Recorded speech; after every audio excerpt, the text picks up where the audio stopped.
ခမရကိုဒီနိုင်ငံမှာအခြေခံလစာ30ကျော်လောက်ပေးတယ်ထမင်းကျွေးတယ်ကွန်ဒိုလိုအခန်းကောင်းကောင်းမှာနေရမယ်ပြီးတော့ဘတ်စကားတွေလည်း free စီးလို့ရမယ်ဗျာအဲ့ဒါဘယ်နိုင်ငံဖြစ်မလဲ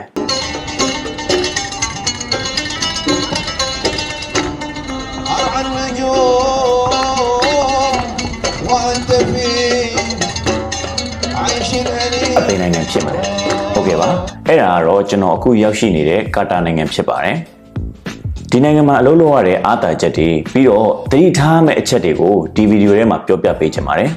နံပါတ်1အားသာချက်အခြေခံလစာအနည်းဆုံးဒေါ်လာ400နဲ့900ကျားလောက်ရနိုင်တယ်အဲ့တော့မြန်မာငွေပေါက်ဈေးနဲ့ဆိုရင်30ကျော်ကျော်လောက်ရနိုင်ပါတယ်တခြားနိုင်ငံတွေနဲ့ရှင်ရင်နည်းတယ်လို့ဆိုနိုင်ပေမဲ့ဒီနိုင်ငံမှာလစာအတွက်အခွန်ဆောင်စရာမလိုဘူးနေစရာအခန်းလည်းပေးထားတယ်စားစရာဖူးလည်းစီစဉ်ပေးထားတယ်ဆိုတော့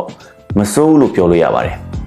နောက်ပြီးတော့ကိုယ့်ရဲ့လှုပ်သက်နဲ့ယာရုပုံမူတည်ပြီးတော့လစာတိုးလာအောင်မှလည်းဖြစ်ပါတယ်နံပါတ်2အချက်ကအလုတ်ကင်ခွင့်လန်းတွေကာတာနိုင်ငံမှာလူဦးရေအရန်ကိုနည်းပြီးတော့အလုတ်ကင်အခွင့်လန်းတွေကအများကြီးရှိနေတဲ့အတွက်အလုပ်ရနိုင်ဖို့လွယ်ကူပါတယ်နံပါတ်3ချက် public transportation အလုပ်အသွားပြန်ဘတ်စကားတွေကိုအလုပ်ရှင်ဘက်ကစီစဉ်ထားပေးပြီးသားဖြစ်ပါတယ်ပိတ်ရက်မှာအပြင်လျှောက်လေခြင်းနဲ့ဆိုရင်လည်းယထာတွေကဈေးရန်တက်တာပြီးတော့ဘတ်စကားအများစုကိုလည်း free စီးလို့ရနိုင်ပါသေးတယ်နောက်တစ်ချက်ကဘာသာစကားတကယ်လို့ကိုကသွားခြင်းပြင်မဲ့အင်္ဂလိပ်စာအရင်မကောင်းလို့ဆိုပြီးတော့လည်းစိတ်ညစ်နေကြမလို့ပါဘူးအင်္ဂလိပ်စာအခြေခံပြောနိုင်ဆိုနိုင်နေဆိုရင်အဆင်ပြေနိုင်ပါတယ်ဒါပေမဲ့ဒီမှာကောင်းတာတွေကြီးပဲရှိနေရတော့မဟုတ်ပါဘူးဒီနိုင်ငံမှာသတိထားစရာအချက်တွေကိုလည်းပြောပြပေးချင်ပါတယ် no extra income အပေါ်ဝင်ငွေရရှိဖို့အရင်နေပါတယ်ဟိုတယ်လုပ်ကိုင်နေမှာ UAE လို့ဒူဘိုင်းလိုနေရာမျိုးတွေမှာ service charge ဆိုတာမျိုးရှိပါတယ်ဒီမှာတော့ service charge မရှိတဲ့အတွက်လစာအပြင်အပေါ်ဝင်ငွေရတာမျိုးနည်းပါတယ်တစ်ကောင်းကောင်းရတဲ့နေရာလည်းရှိတော့ရှိပေမဲ့ရှားပါတယ်နောက်တစ်ချက်ကတော့အစားအသောက်ကျွန်တော်တို့မြန်မာပါဇက်နဲ့မြန်မာအရသာနဲ့ကြိုက်တဲ့အစားအသောက်ရှားပါတယ်ဒီမှာအများစုစားကြတာက Arabic အစားအစာတွေ Indian အစားအစာတွေ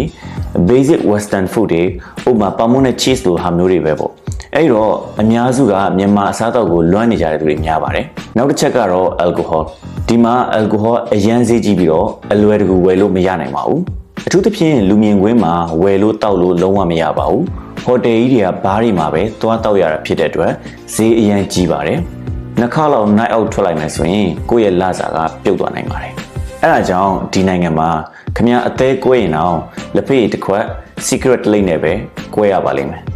နောက်ဆုံးတစ်ခုအနေနဲ့သတိပေးချင်တာကတော့မြန်မာအများစုကအလုပ်စူးစမ်းရဲဆိုပြီးတော့နာမည်ကောင်းရကြတာများပါတယ်ဒါကြောင့်မို့လဲမြန်မာလူမျိုးတွေကိုအလုပ်ပို့ခေါ်တာမျိုးလည်းရှိပါတယ်အဲဒါကြောင့်ကိုကပုံမှန်အလုပ်စူးစမ်းပြီးတော့အမှားယွင်းနေအောင်နေထိုင်တာကနောက်ထပ်လာမဲ့ကိုမြန်မာလူမျိုးတွေအတွက်လည်းကုညီရာရောက်ပြီးသားဖြစ်ပါတယ်ခင်ဗျာကျွန်တော်ကတော့ကြော်ထပ်ဖို့ပါကျွန်တော်က hotel life မှာလုပ်တာဖြစ်တဲ့အတွက်ဒီအပိုင်းကိုပဲအဓိကထားပြီးပြောပြပေးတာဖြစ်ပါတယ်ဒါကြောင့်မလို့လိုအပ်ချက်တွေသိချင်တာတွေရှိရင်လည်း comment မှာဆွေးနွေးလို့ရပါတယ်ကျေးဇူးတင်ပါတယ်ခင်ဗျာ see you in next video